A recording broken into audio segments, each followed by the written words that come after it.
बिस्मिल्लाहिर्रहमानिर्रहीम। Welcome back students. आज हम थ्योरम नंबर 4 को डिस्कस करेंगे। दो थ्योरम मैं आपके साथ डिस्कस कर चुका हूँ। अब ज़ाहिर है वो सर्कल के बारे में है, ठीक है। बेशक है वो सर्कल के बारे में है, मगर इसमें बहुत ज़्यादा इंफॉर्मेशन हम वही यूज़ कर रहे हैं जो हमने 9th क्लास के अंदर पढ़ी हुई थी। अभी देखो, अगर ये सर्कल है, ये इसका सेंटर है और ये लाइन इसको आके बाइसेक्ट करती है, तो अब हमने दो थ्योरम डिस्कस किए थे। पहले में हमारे पास ये इन्फॉर्मेशन थी कि अगर ये दो हिस्से आपस में लेंथ में इक्वल है तो हमें साबित ये करना था कि यहाँ पे 90 डिग्री का एंगल है। इसी तरह अगर मैं दूसरा सर्कल ड्रा कर लूँ, ठीक है, और ये इसका सेंटर है, ये इसकी कोड है, तो दूसरे थ्योरम में हमें प्रूव ये करना था कि अगर ये लाइन परपेंडिकुलर है तो फिर हमें ये दो हिस्से साबित करने थे कि ये दोनों लेंथ में इक्वल है। ये दोनों एक दूसरे के उलट है, सेम इन्फॉर्मेशन थी, सिर्फ उसको समझना जरूरी है। स्टेटमेंट के अंदर आपको उसको अंदाजा लगाना बहुत जरूरी है। आज का जो थ्योरम है हमारा थ्योरम नंबर 4। उसकी स्टेटमेंट पढ़ते हैं और उससे शेप ड्रा करने की कोशिश करते हैं। नेक्स्ट प्रोसेस फिर हमारा बाद में स्टार्ट हो जाएगा। Prove that if two chords, दो कॉर्ड्स हमने लेनी है इस दफ़ा, एक कॉर्ड नहीं लेनी, of a circle are congruent, यानी वो दोनों कॉर्ड्स आपस में लेंथ में बराबर है, then they will be equidistant from the center। तो वो होंगे, ये अब will आ गया, इसका मतलब हेल्पिंग वर्ब जैसे is है, are है, ठीक है। तो ये हमने साबित करना है कि उनका जो फासला है सेंटर से वो इक्वल होगा, ठीक है। गिवन इंफॉर्मेशन में हमारे पास दो कोड्स हैं और वो कंकरेंट हैं, और साबित हमें क्या करना है, प्रूव हमें क्या करना है कि उनका फासला सेंटर से इक्वल होगा। तो सबसे पहला काम हमारा, हम सर्कल ड्रा कर लेते हैं। तो ये जनाब मेरे पास सर्कल ड्रा हो गया, ठीक है। अब इसका ये अंदाजे से मैंने इसका सेंटर मार्क कर लिया। अब दो कॉर्ड मुझे लेनी है, तो देखो फिर मैं एक कॉर्ड यूं ले लेता हूँ, ठीक है, और एक कॉर्ड में यूं ले लेता हूँ।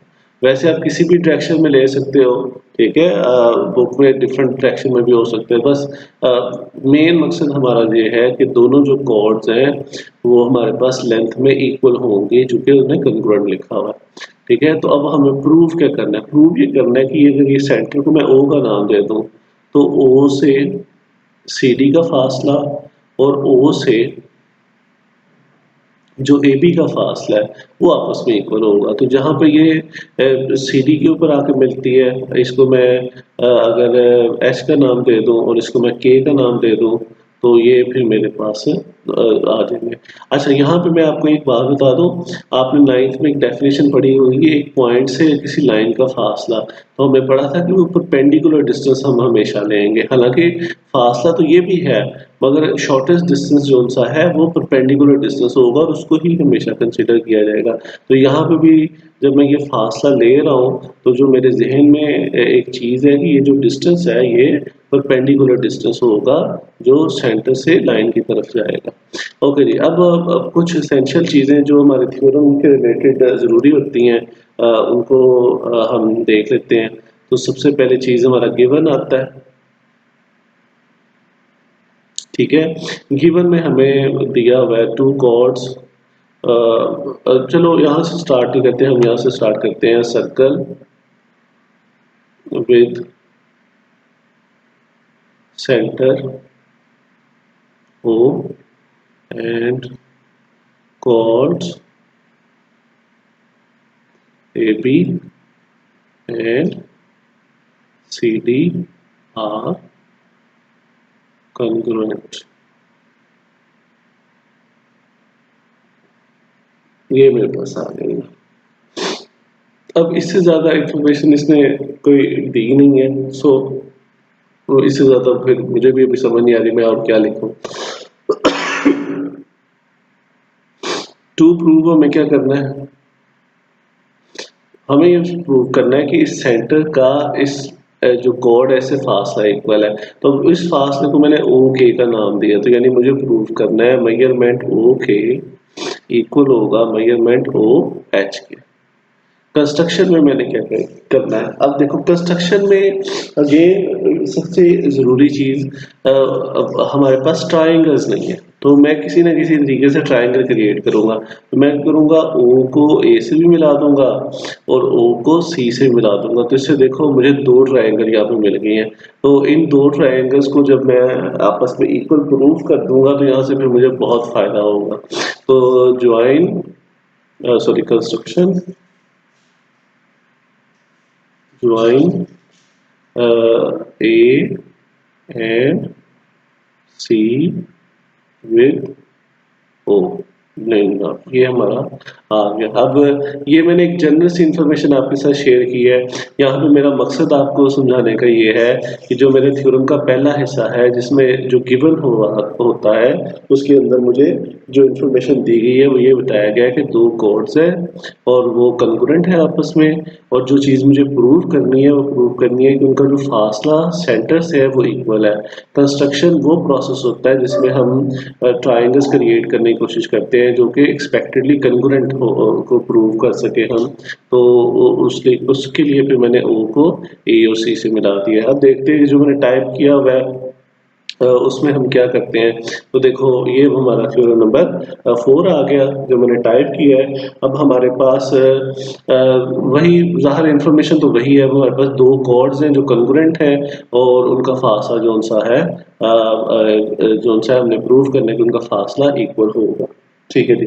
तो अब हमारे पास गिवन में क्या आ गया, A B and C D are two chord. ये जो ए बी है और ये जो सी डी है these are two chords of a circle with centre O. ये पहली इंफॉर्मेशन होगी। दूसरा जो ओ एच है वो ए बी के परपेंडिकुलर होगा। अभी थोड़ी देर पहले मैंने आपको ऊपर यही बात समझाई है कि अगर हम किसी पॉइंट से लाइन की तरफ फासला मापेंगे तो वो परपेंडिकुलर डिस्टेंस होगा। तो अब ज़ाहिर ये जो यहाँ पे मैं ओ लिख देता हूँ, मैंने लिखा नहीं है। तो ये जो ओ एच का फासला है वो परपेंडिकुलर होगा ए बी के ऊपर। इसी तरह ओ के का फासला है वो सी डी के ऊपर परपेंडिकुलर होगा। अब वहाँ पे मैं एक रैंडम इंफॉर्मेशन लिख रहा था पीछे, तो आप लोग इसी ये जो थ्योरम मैं भी आपको दिखा रहा हूँ टाइपिंग की फॉर्म में, यही आप लोग नोट करना, यही आपके लिए ज़रूरी चीज़ है। ठीक है जी। ट्रू प्रूव हमें क्या करना है, प्रूव हमें ये करना है कि सेंटर से लाइन का फासला इक्वल है। तो ये फासला आप इसको मैंने नाम ओ एच का दे दिया है। तो ये ओ एच किसके बराबर आ जाएगा, ओ के आ जाएगा। तीसरी चीज कंस्ट्रक्शन की, कंस्ट्रक्शन में हमने ओ और ए को आपस में मिला दिया है। देखो आज मैंने डॉटेड लाइन लगा दी है। मैंने कल भी आपको ये एक्सप्लेन कर दिया था लास्ट टाइम लेक्चर में कि अगर आप सीधी लाइन लगा लो कोई प्रॉब्लम नहीं, मुझे उस टाइम लग नहीं रही थी तो मैंने स्ट्रेट लाइन लगा ली। तो अभी डॉटेड लाइन लग रही थी तो मैंने डॉटेड ही बना दी है। सो दोनों आपके पास चॉइस है। सो दैट हमारे पास दो राइट एंगल ट्राइंगल बनेंगे। अगेन आज के लिए फिर मैं दोबारा आपको ये समझा दूं, चूंकि मैंने आपको ये बता दिया किसी भी पॉइंट से जो लाइन का डिस्टेंस है वो परपेंडिकुलर होता है, तो परपेंडिकुलर यहाँ पे 90 डिग्री का एंगल बनाता है। और जिस जगह पे 90 डिग्री का एंगल बन रहा हो उस ट्राइंगल को हम राइट एंगल्ड ट्राइंगल बोलते हैं। तो फिर मेरे पास दो राइट एंगल ट्राइंगल आ गई, एक जिनके अंदर मैं क्रॉसेस लगा रहा हूँ और दूसरी जिनके अंदर मैं टिक्स लगा रहा हूँ। ठीक है। तो ये मेरे पास मेरे चार बेसिक स्टेप हो गए, शेप, गिवन, टू प्रूव और कंस्ट्रक्शन। अब हम नीचे अब जाते हैं। अब हमारे पास प्रूफ स्टेटमेंट्स वगैरह आ जाती हैं। तो सबसे पहले उन्होंने हमें क्या बताया, उन्होंने बताया कि जो ओ एच है वो बाइसेक्ट करता है कॉर्ड ए बी को। अब ये हम थ्योरम नंबर 3-2 के अंदर पढ़ चुके हैं। यानी एक ऐसी लाइन जो सेंटर से लाइन से कॉर्ड की तरफ आएगी वो उसको बाइसेक्ट करेगी। इसका मतलब है कि ये जो ए एच वाली लेंथ है, अब जरा मैं ऊपर ले जाऊं, ये जो ए एच वाली लेंथ है, ये ए एच वाली लेंथ इस ए बी के हाफ में होगी। यानी अगर ए बी लेंथ 10 है तो जब मैं इसको 2 पे डिवाइड करूंगा तो तब ये ए एच वाली आएगा। अब आपको याद आया जब मैंने शॉर्ट क्वेश्चन आपको स्टार्ट में पढ़ा रहा था तो हमने ऐसे क्वेश्चन भी किए थे। ठीक है। तो ये बिल्कुल वही कॉन्सेप्ट से हम आगे फर्दर मूव कर जाएंगे। सो ये जो पहली लाइन है अगर मैं इसको मैथमेटिकली लिखता तो फिर मैं इसको यूं लिखता कि जो ए एच लाइन है वो हाफ करूंगा ए बी लाइन का, यानी उसको दो हिस्सों में डिवाइड कर देगा ए बी लाइन को जो ओ एच है। इसी तरह अगर ओ अच्छा ओ यहाँ से एक छोटी सी और मिस्टेक हो गई है, ये ओ के आएगा, मिस टाइपिंग हो गई। ठीक है। अब ये जो ओ के है ये सी डी कोड को बाइसेक्ट करेगा। ठीक है, ये सी डी कोड को बाइसेक्ट करेगा। ठीक हो गया। तो ये मेरे पास देखो जरा, ये मेरे पास सी डी कोड है, तो ये ओ के उसको बाइसेक्ट करेगा। तो अब इसको मैं मैथमेटिकली लिखूंगा कि जो सी के का फासला होगा वो तब निकलेगा जब मैं सी डी की लेंथ को हाफ करूंगा। ठीक है, तो सी डी की लेंथ फिर ये जो बड़े वाली पूरी लेंथ है, ये देखो ये जो सी डी की लेंथ है, जिसको मैं येलो कलर से मेंशन करने लगा हूँ, ये देखो ये जोन सी है। अब जिसको मैं जब इसको मैं आधा करूंगा तो मेरे पास ये ग्रीन वाला पोर्शन आ जाएगा। ठीक है, तो ये मेरे पास आ गई और यही बात वो नीचे समझाने की कोशिश कर रहा है। अब जब इक्वेशन जो 3 है उसमें क्या लिखा है, उसमें लिखा हुआ है कि जो ए बी और सी डी जोन्स है वो आपस में इक्वल है। अब अगर बड़े वाली लेंथ जोन्स ही है वो आपस में इक्वल हो, ये भी 10 का है ये भी 10 का है, तो जब मैं इन दोनों के हाफ करूंगा तो हाफ ऑफ 5 का आएगा। तो जाहिर है अगर बड़ी लेंथ ही इक्वल है तो उनके हाफ भी आपस में इक्वल होंगे। तो अगर ए बी और सी डी आपस में इक्वल है तो इसका मतलब है कि ये देखो यहाँ पे जो मैंने इसको हाफ किया है और यहाँ पे जो मैंने इसको हाफ किया, ये दोनों हाफ भी आपस में इक्वल आएंगे। और ये इंफॉर्मेशन फिर हमने कहाँ से हासिल की, इक्वेशन नंबर 1, 2 और 3 से फिर जो है ना उसको कंबाइन किया। यानी 1 और 2 के अंदर हमने हाफ के बारे में बताया, बाइसेक्ट के बारे में बताया, और थर्ड में हमने ये बताया कि उनकी बड़े वाली लेंथ इक्वल है, लिहाजा उनकी छोटी लेंथ भी या उनके बाइसेक्टर्स भी इक्वल होंगे।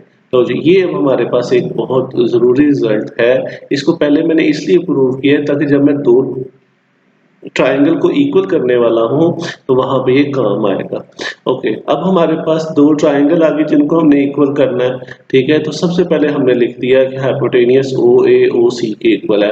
अब हाइपोटेनियस की वजह मैं आपको बता चुका हूं, चूंकि ऑलरेडी वहां पे अगर मैं सर्कल को दोबारा देखूं तो यहाँ पे देखो ये 90 डिग्री का एंगल है। ठीक है, तो इसके सामने जो वो हाइपोटेनियस होगा तो फिर ओ ए इस ट्राइंगल का क्रॉस वाले का हाइपोटेनियस हो जाएगा, और यहाँ पे ओ सी जोन सा है वो ये जो टिक वाली ट्राइंगल है उसका हाइपोटेनियस हो जाएगा। तो ये दोनों आपस में इक्वल होंगे।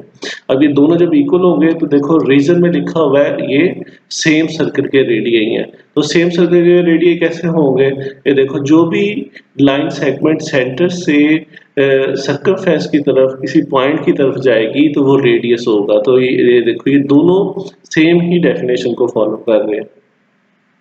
नेक्स्ट हम आते हैं, यहाँ पे लिखा हुआ है, अब देखो हमने लिखा A H is equal to C K. अब ए एच और सी के किधर है वो जरा मैं मेंशन कर देता हूँ ताकि हमें समझ आए। देखो ये ए एच है, अब ये किसके इक्वल आ गया, सी के। ठीक है, अब ये हम ऑलरेडी प्रूव कर चुके हैं। अब देखो अगर हमने ये वाला सारे का सारा हिस्सा यहाँ पे ना किया होता तो फिर इसकी रीजन में फिर हम क्या लिखते, कुछ भी नहीं ना लिखते ये ना। और मैंने आपको बताया हुआ है कि थ्योरम में जब भी हम कोई स्टेटमेंट लिखते हैं तो रीजन हमारे पास मौजूद होनी चाहिए। तो अब देखो इसकी रीजन में हमने लिखा हुआ है ऑलरेडी प्रूव। नेक्स्ट, अब हमने यहाँ पे राइट एंगल,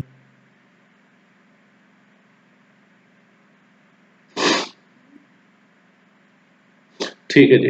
अब मैंने यहाँ पे तीसरी चीज यहाँ पे प्रूव करने की जरूरत नहीं है। वो इसकी वजह ये है क्योंकि जो हमारा हाइपोटेनियस है वो एक साइड को भी प्रूव कर दिया है और साथ ही वो जो 90 डिग्री का एंगल है, तो दो चीजें प्रूव होती है जब भी हम हाइपोटेनियस कहते हैं, क्योंकि हाइपोटेनियस तभी बनता है जब उसके अपोजिटली 90 डिग्री का एंगल होगा। तो ये दोनों ट्राइंगल आपस में इक्वल आ गई, कैसे, हाइपोटेनियस और एक साइड को हमने ले लिया है। तो अब अगर ये दोनों ट्राइंगल आपस में इक्वल है उस सर्कल के अंदर तो फिर जो फासला वो जरा मैं आपको दिखा दूं, ये देखो अगर ये दोनों ट्राइंगल आपस में अब इक्वल हो गई हैं तो फिर ज़ाहिर है इनकी सारी चीज़ें इक्वल होंगी। तो इसका मतलब है कि ये जो फासला है वो इस फासले के इक्वल आ जाएगा क्योंकि ये दोनों ट्राइंगल आपस में इक्वल है। सो अगर हमें एंडिंग एवरीथिंग देखूं तो वही हमने करना है और यही चीज़ हमने प्रूव करनी थी। सो ये मेरे पास आपका थ्योरम आ गया। थोड़ी सी चीज़ें मैं आपको दोबारा फिर बता दूं, ये जहाँ पे मैंने कर्ली ब्रैकेट लगाई है ये वाला हिस्सा हमने इसलिए पहले किया है क्योंकि बाद में जब जाके इन दो ट्राइंगल को जब मैंने प्रूव करना था तो एक तो मैंने इसको ले लिया हाइपोटेनियस कह दिया, एक मैंने 90 डिग्री ले देता तो फिर भी मुझे एक और चाहिए था, साइड एंगल चाहिए था, तो उसके लिए फिर मुझे ए एच और सीके को इस्तेमाल करना था, तो उसके लिए फिर मैंने उस पोर्शन को सबसे पहले प्रूफ कर दिया। सो ये अब हमारा थ्योरम है, इसको अच्छे तरीके से पढ़ना। खुदा हाफिज़, हैव अ नाइस डे।